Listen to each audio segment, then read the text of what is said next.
Well, hello, everyone. Welcome to the Path 11 podcast. As many of you know who have been listening this past month, we have been featuring wonderful speakers who are presenting at the Sacred Sexual Music Festival this year. This is a festival that used to be in person, but we are turning it into a virtual conference due to the pandemic. It is happening April 16th, 17th, and 18th, and I have had the lovely privilege to get a chance to speak to most of the presenters. There's over 27 presenters at this conference, 3 full days. It's going to be amazing. And so this week, we are so close to the conference. It's starting in 3 days. We're recording this on the 13th, so it'll probably come out right before the 16th. And I'm trying to bring you as many presenters as possible so you can go ahead and purchase your ticket and join this magnificent event. So my guest today is Anna Beaumont, and she brings 20 years of experience studying the voice and its powerful connection to life, harmony, and vibration. She has an integrative approach and combines the worlds of singing, the chakra system, the energy system, psychology, which you guys know is one of my favorites, and spirituality to help unlock the doors to people's sacred voices. With her training in integrative body psychotherapy and voice dialogue, Anna helps people to uncover and connect to the profound beauty that lies within. Anna's Sacred Voice coaching is for casual and professional singers, as well as people who experience loss of voice, hoarseness, and psychological issues from trauma and performance anxiety. She's open for the likes of Dr. Maya Angelou, Deepak Chopra, and has performed with Tommy Banks and Mary Wilson of the Supremes. Very exciting. So Anna, welcome to the Path 11 podcast. Thanks for having me here. It's great to see you, April. Yeah, same here. And, the other thing, too, that I wanted to mention is the title of your presentation with the Sacred Sexual Music Festival. We're going to get into that probably a little bit later here in the podcast, but it's connecting the sacred voice with the vagina. Yes. Yes.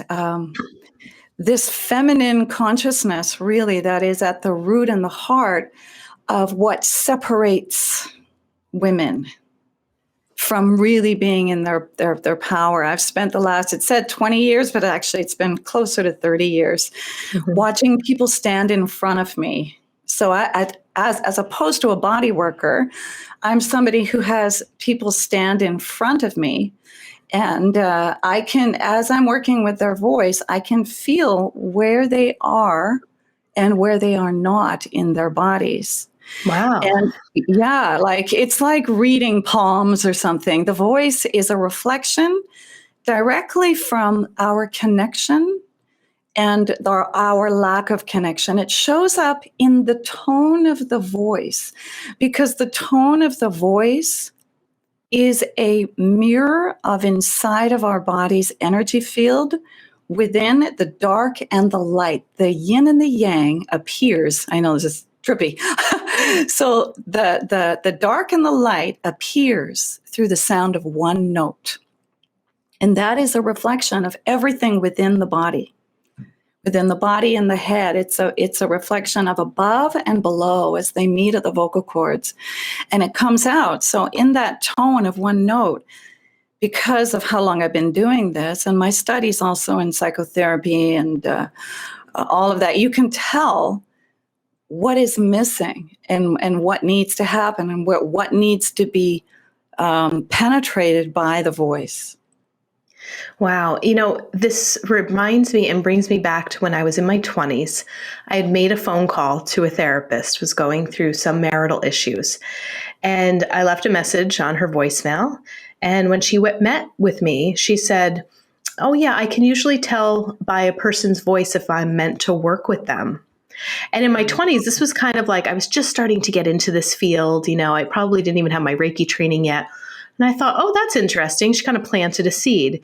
Fast forward 20 years later, and, I do mental health therapy counseling. Okay. I know exactly what she talks about because I can hear it I don't know what I'm hearing, no idea what I'm looking for, what I'm picking up on, but I can hear exactly what she said of when clients leave a voicemail message if I'm supposed to work with them. And I've had some clients call when I was like really busy and booked out like over a month, but I'd get this voicemail message and I'm like, okay, I know I need to bring her in, and I would, make room. So this is so interesting that you're talking about that, because I have had this experience, but not knowing what I'm looking for or listening for, but I just know.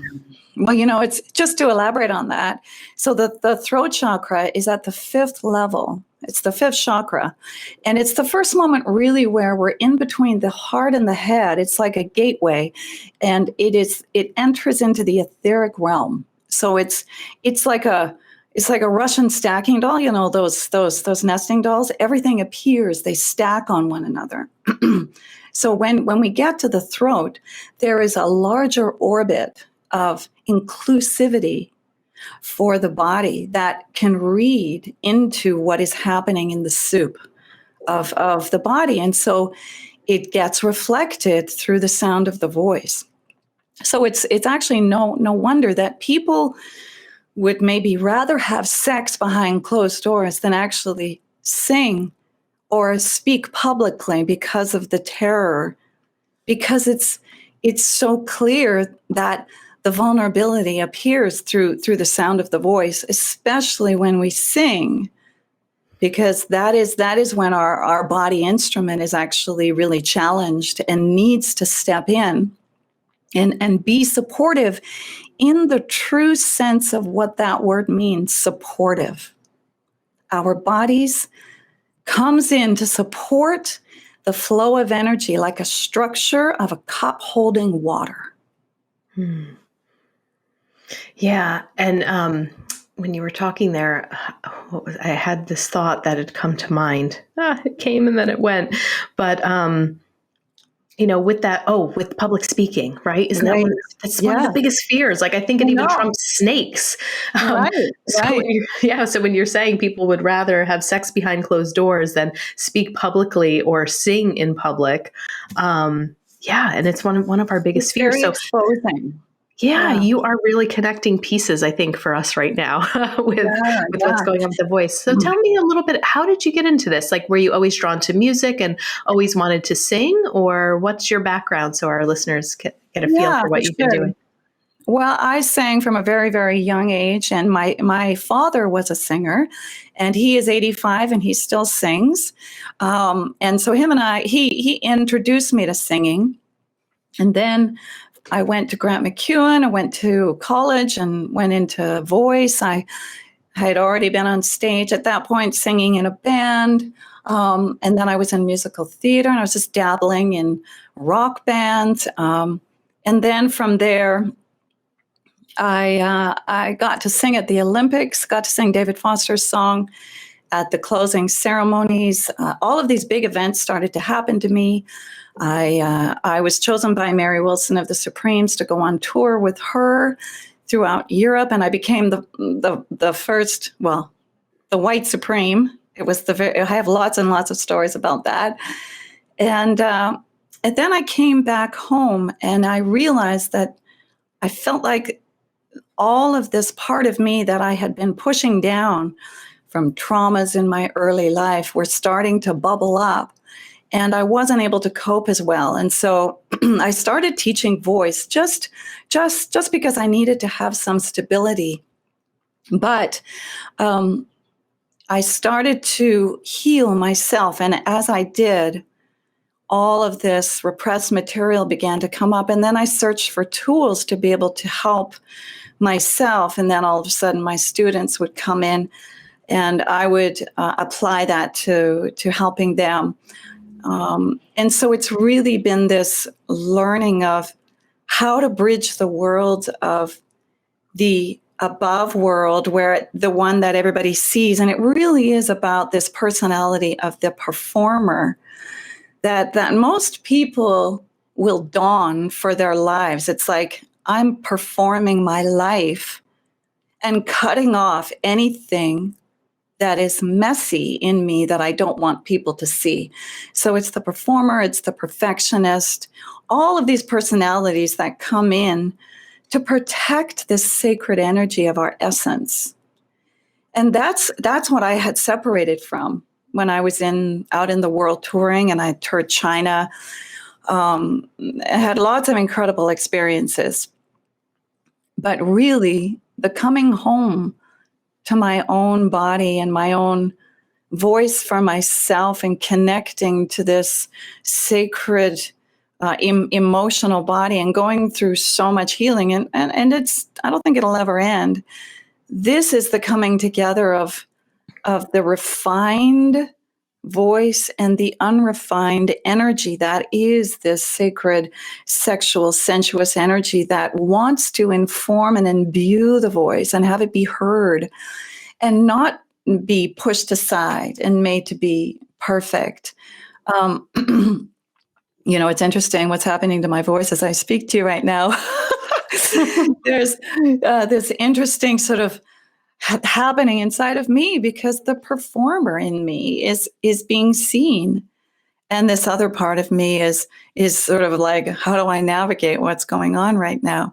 And it really is about creating a wholeness and a relationship, this beautiful relationship between the voice and the vagina and their reflectivity of each other.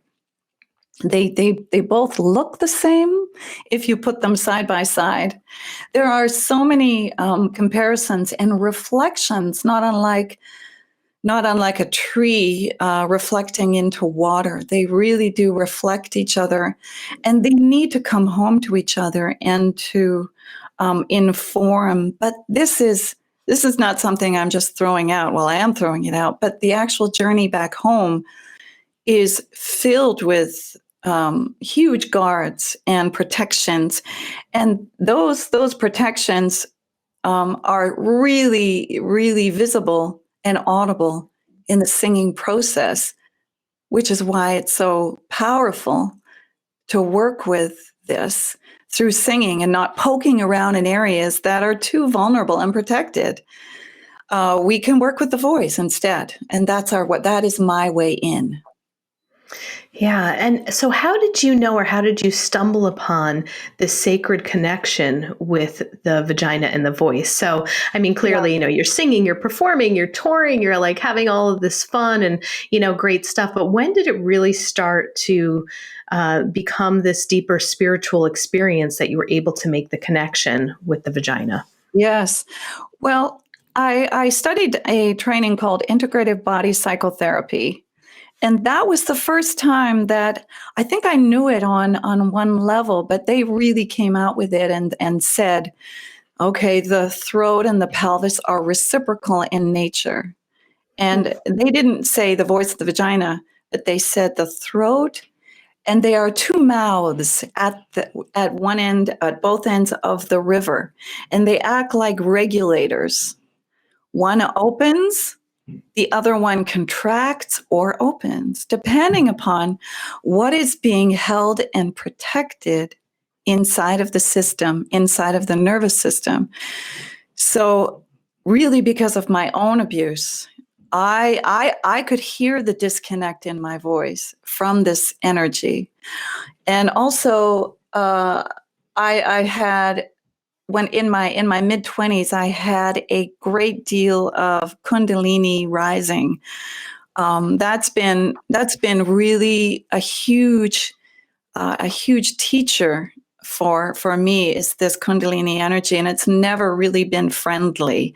I'm only just now coming into this place where I feel like I can stand inside the tornado of this energy and be fiercely holding it in place, because it whipped me around. And this is a huge topic right here that I'm just stepping into. But I realized that this Kundalini energy was coming straight from my root chakra. And as it was whipping me around for years and years, my voice changed. And so that got me really excited. And because of the nature of Kundalini, you have a tendency to wake up the next day. For those of you that are out there listening and you have this you understand what I'm saying. There's a tendency to wake up the next day and know stuff that you didn't know the day before. So that was happening to me a great deal. And I believe that it was really trying to birth the feminine consciousness inside of me to understand the body's energy field from a whole different consciousness. So I have been to work for the last 25, 30 years in breaking down and nuancing every single piece of our bodies in order to understand the emotional context of the palate inside of the throat in relationship to even going as far as the G-spot and where that is in the mouth, and the tongue and how that relates to the belly, and the taste of the tongue and how that relates to the sacral belly, to the roots that appear in the legs inside of the heart. Everything is this beautiful, beautiful reflection above and below that is here to try to have us link together both ends for our wholeness and our enjoyment body, which is sex, but also for our evolutionary paths. So, yeah, especially this evolutionary piece that Kundalini energy has been cooking inside of me for a very long time, and I know a great deal of people are being rocked by this energy. So I went all over the place there. Yeah, no, it's great. It's really interesting. Like as you were describing kind of like these intricate connections between the voice and the belly and the tongue and, and all of that. It's like, as I hear you speak about it and then I'm like thinking and connecting those parts of my body, I'm like, oh, wow. Yeah, I think there is something to this. It's interesting. So let me give you a little bit of a, maybe a life example and maybe you can help me out a little bit. Sure. So back in January, so this is really interesting. So well, let me back up to high school. So I would never consider myself a singer, and I'm like a closet singer. I will sing really loud in my car, like most people. And when I'm really comfortable around my friends, and probably have done karaoke a couple times with Liquid Courage. Right. But other than that, like, again, I feel so vulnerable. Like I wouldn't just like start singing in front of people, and I have so many of my friends are like musicians and singers. And it always amazes me how like they'll break out in song whenever they can, they don't care who's around. They could just start. I'm like, whoa, it makes me so nervous.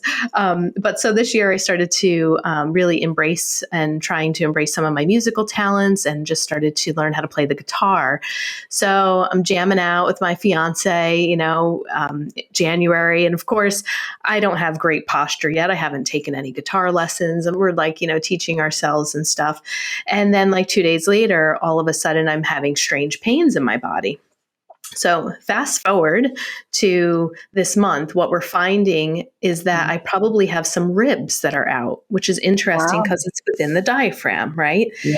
So I have gotten every test under the sun, making sure like it's not anything too serious. And they keep coming up with that there's probably some slipped ribs. And I just had a really good medical massage and he was talking about my diaphragm and kind of really working on in that area. And I know that, in some of the notes that we have that I've been, reading about your work, you talk about all health issues stem from the oppression of the sacral life force that only wants to move and spread out within us. Yeah. So as you're kind of maybe hearing the tone of my voice a little bit, and with your knowledge of, this is only a hypothesis that I had the guitar up like this and I was sitting back on a couch and something possibly could have like moved during that time. But as I'm talking to you, I'm like, oh, this is interesting, right? I'm exploring my voice. I'm exploring singing at home. I'm exploring music and playing a musical instrument. And now like my ribs are out for 4 months and causing me great anxiety. So how perfect, April. Yeah, because so now it's outside of you. It's not hiding inside of. So the diaphragm is a place where trauma gets held, and so the movements of the diaphragm begin to get slower and less flexible, especially when they're holding something. And everybody everybody is holding and trying to hold on and control the energy from below, which is terrifying for people if they don't have any training or context for this. So you begin to express, you pick up a guitar, there's that posture, and then you open up your mouth and the diaphragm gets touched in a whole different way and begins to go, how am I going to hold on to this emotion that I've been working really hard to hold on to? Now she's threatening the whole status quo. And so the support system of the rib cage, which is like the ribs and the trees, the branches holding on to your life force, which is a regulation now of the amount of life force that you are comfortable having in an everyday, every moment experience. Your rib cage and your diaphragm are regulating the amount of life force that you are comfortable with. I'll say that again.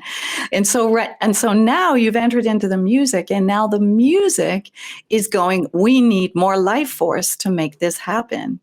And so it's got to allow up more from below, but that's not been the negotiation. That's not the agreement. And so therein lies the beautiful dynamic that is not a problem.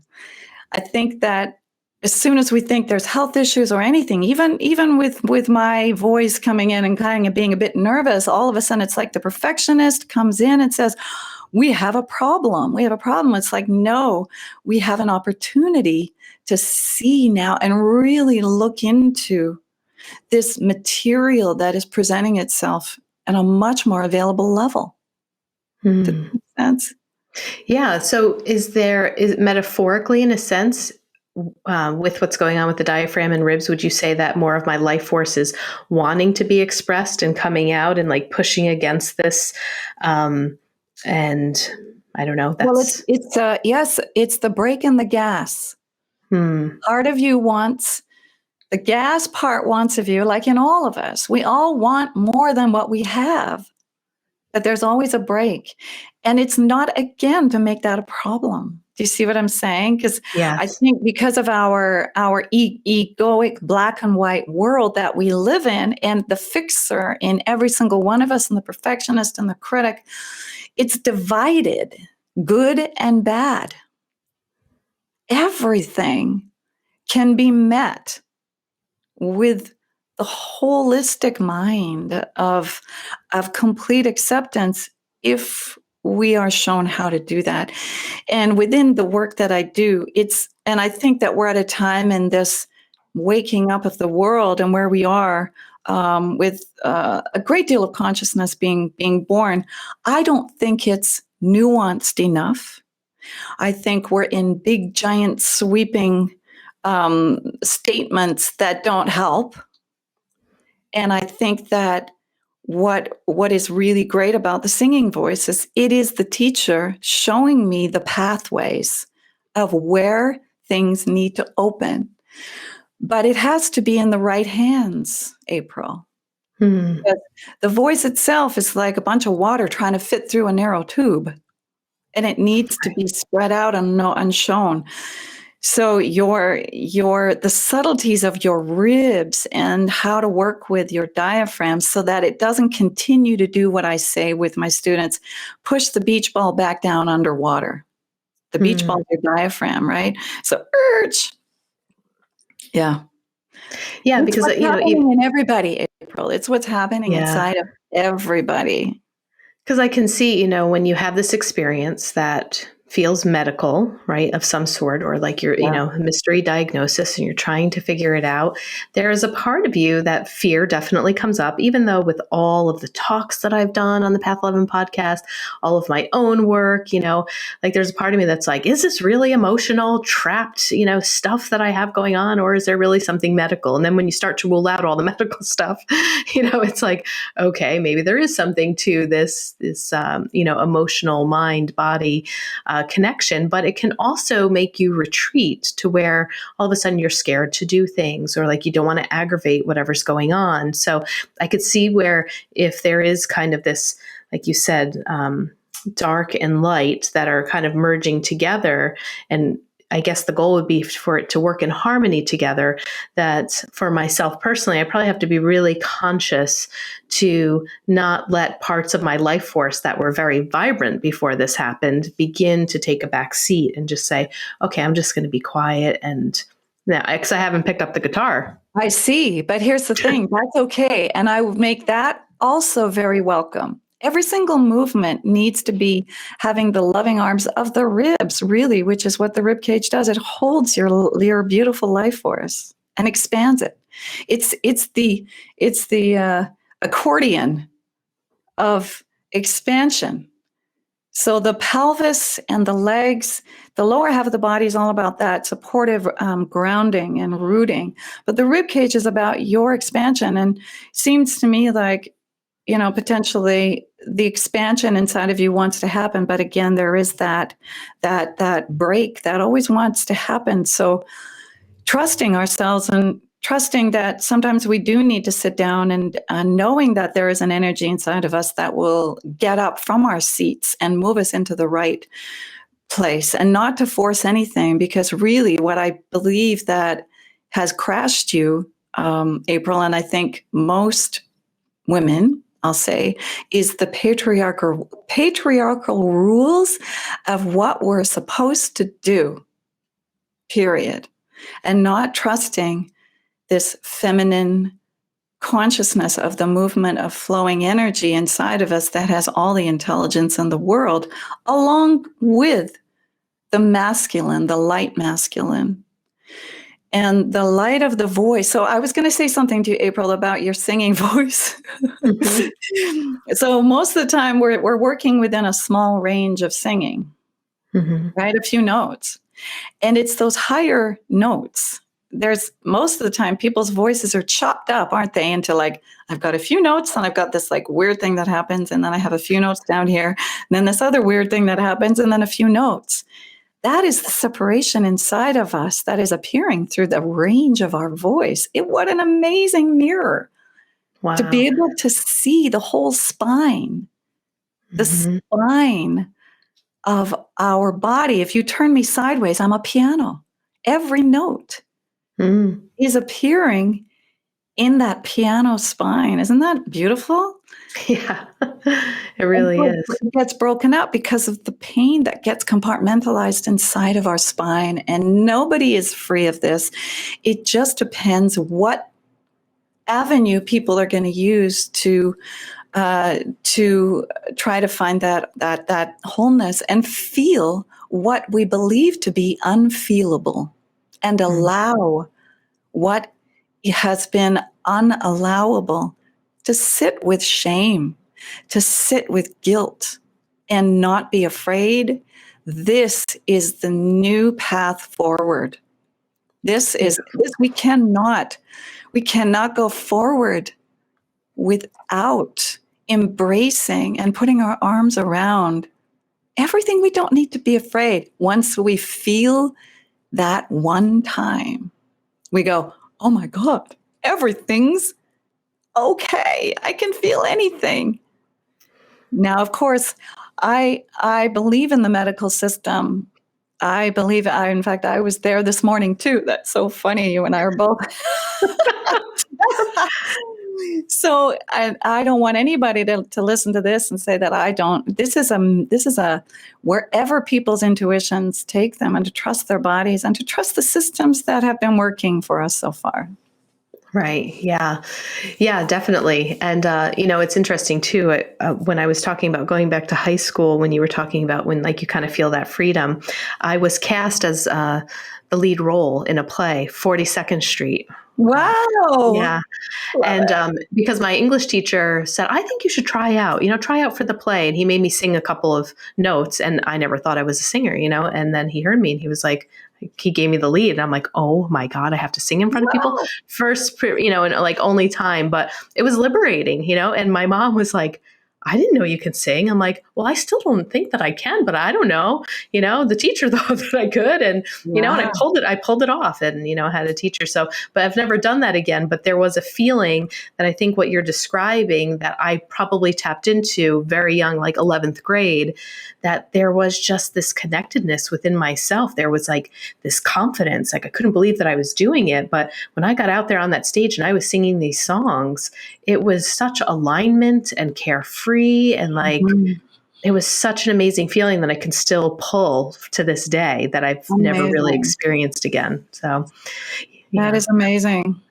Yeah. So, Yeah. how do people work with you? So, if people want to explore this within themselves, Mhm. do you do Mhm. one-on-one? I'm assuming you Yeah. probably do Zoom a Yeah. lot. And do you work with males, or is it just Yes, for vaginas? sure. I work with penises too. Okay. It's so funny. In fact, I have a new guy coming on Thursday to come and see me. It's mainly women, and I also have groups that I work with, which are great because that way people can sing and feel like they don't have to put the microphone on or be on camera and be heard. That they can really have that private time of exploring their voice with a teacher, but not have to have that sense of feeling like they're being scrutinized, or because there's such a strong critic inside of people around their voice, right? Yeah. And Yeah. it's incredible. And this is this infection that really that's another profound reason to open up the voice and to step into it and to meet what has been happening to us all, being shamed by the critic, by the judge, by the rule makers, and this is what you're supposed to be and this is what you're not supposed to be. I'm all about beauty and freedom in your sound, but to get to that is not about perfection, it's about freedom. Hmm. The precision and the beauty appears through freedom and not through perfection. And there is a well-heeled path that is here with voice training. I've had years and years and years of decades of, and I still take lessons because I'm still like, oh my God, this is so interesting. Because I seek and long for the light and for the beauty that you felt in those high school 42nd Street performance. We know that we are touching into the spirituality, the oneness we are, and it's all of it. It's the earth, it's the feminine, it's the masculine, it is everything coming together through one note. And how it Beautiful. can penetrate through our whole body, and an opportunity for us to really truly surrender through one note can really happen, where we have a sense of true oneness. Yeah. Well, I'm so glad that I've met you, because now I have a voice coach that if I want to tap Yay! into this, I'm going to come to you. So that's wonderful. And what's your website, just so our listeners know and they can look you up and maybe book a session with you? Yes, it's AnnaBeaumont.com. And also after this, after the Sacred Sexual Musical Festival, I am doing mine on Saturday morning. And after that, I will be posting an Eventbrite link to a workshop that people can come and follow up with me if they have questions. And I'd like to take people through some more nuanced and specific release work for your voice, so that the pelvic. Do we have a moment so I can explain this one little thing? Okay. Yes, please. Okay. So the one thing that I have not spoken yet is that when we do release the upper, when we do let more space happen up here, then what happens is we are able to have more space for our sexual, emotional, life force energy to actually come up and be received and be seen into this portal. So it is the analogy that I have that I always use in my classes is a coffee bodum, one of those coffee presses. The singing voice, what it does is it takes all of the pressure off of the system And so that the coffee grinds is a funny thing to say. The coffee grinds themselves begin to get more space. The ground of our being inside of this coffee bottom begins to get space inside of it. This is when and that's the heart chakra. The heart chakra is all about space. And when we have space, that means that the Kundalini life force can begin to make its journey up a little bit better, up into an open experience rather than a closed throat. So I hope that came across. Yeah, it makes sense. And I think all of us are looking for more of that like expansion and feeling within. And I know my listeners are all about the energy and their chakras and, trying to get aligned. And I bet a lot of people like myself never even thought to incorporate the voice into our healing. Right. Like, okay, let's do Reiki, let's do energy work. But whoever said, let's sing, let's, open up the voice. So I really hope that this opens up our listeners' minds and people just really start thinking about like, when's the last time you sang and how vulnerable do you feel when, you come into that throat chakra? How well are you communicating? How are you feeling connected within the body? And I would suggest that they try a session with you, to see what this is like. So I'm really looking forward to your presentation. And again, like you're presenting on Saturday, you said, so that's the 17th and tickets are on sale now. They are $99, which I really think is a steal for the amount of content that is at this festival. It's 3 days, Friday, Saturday, Sunday, the 16th, 17th, and 18th of April. We are so close to it right now. The tickets can be purchased at sacredsexualmusicfestival.com. So if people are still on the fence, go back and just binge a little bit on these beautiful podcasts that I have been doing with the presenters. And I really think that, you guys are going to attend and you're going to see these wonderful people and you're going to get a lot out of it. And anyone listening who does attend and purchases a ticket, send me an email, april@path11productions.com. I'd really like to get your feedback after the conference, after the festival, because again, 27 speakers. It's not just speakers. We're doing yoga. There's sound healing. There's dance. There's music and presentation. So you're really going to be like entertained and well educated throughout this whole entire weekend. Also, I wanted to mention that there are replays for 3 months afterwards. So if you can't sit and watch the actual live stream, you can watch the recordings as much as you'd like up to 3 months afterwards. So that's just a little extra for you guys. So again, sacredsexualmusicfestival.com, purchase your tickets and attend Anna's Sacred Voice, the voice in the vagina. So Anna, thank you so much. It was wonderful to have you on. And I really, really appreciate the gifts and what you're doing in the world. I think it's wonderful. Thank you so much, April. I hope you feel better and we'll see you on the weekend.